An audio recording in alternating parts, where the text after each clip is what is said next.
Hi friends, welcome to Jaya's garden. கொஞ்சம் நாளைக்கு முன்னாடி ஒரு சிஸ்டர் வந்து நமக்கு ஒரு கேக்டஸ், நமக்கு அதெல்லாம் நான் இது வரைக்கும் நம்ம ஆசைப்பட்டதும் இல்லை, அதை பற்றி யோசித்தது கூட இல்லை.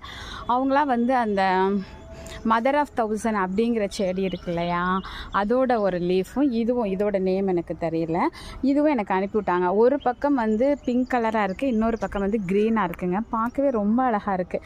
சரின்னு சொல்லிட்டு ஒரு ஹேங்கிங் பாட்டு, பட் அது ஹேங் பண்ணாமல் நான் இப்படி வச்சுருக்கேன், போடணும். அதில் பாருங்கள் முளை வந்துருச்சு, அழகாக இருக்குல்ல, எனக்கு ரொம்ப பிடிச்சிருந்தது.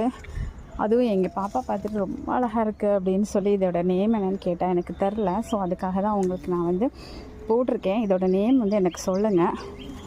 இப்போ பார்த்தா சும்மா இருந்த என்னைய சாதாரணமாக ஒரு காய் செடிகளை வளர்த்துக்கிட்டு இருந்தேங்க.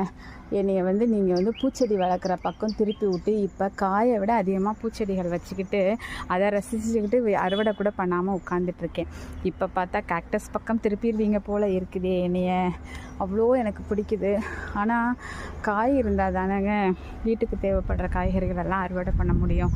பூச்செடிகள் ரசிக்க நல்லா தான் இருக்கும், ஆனால் வீடும் பெருசாக இருந்தால் தானே எல்லாத்தையும் வைக்க முடியும். ஸோ கொஞ்சம் யோசிக்கணும். ஓகே ஃப்ரெண்ட்ஸ், இந்த வீடியோ உங்களுக்கு பிடிச்சிருந்தது அப்படின்னா லைக் பண்ணுங்கள், ஷேர் பண்ணுங்கள், கமெண்ட் பண்ணுங்கள், மறக்காமல் சப்ஸ்கிரைப் பண்ணி சப்போர்ட் பண்ணுங்கள்.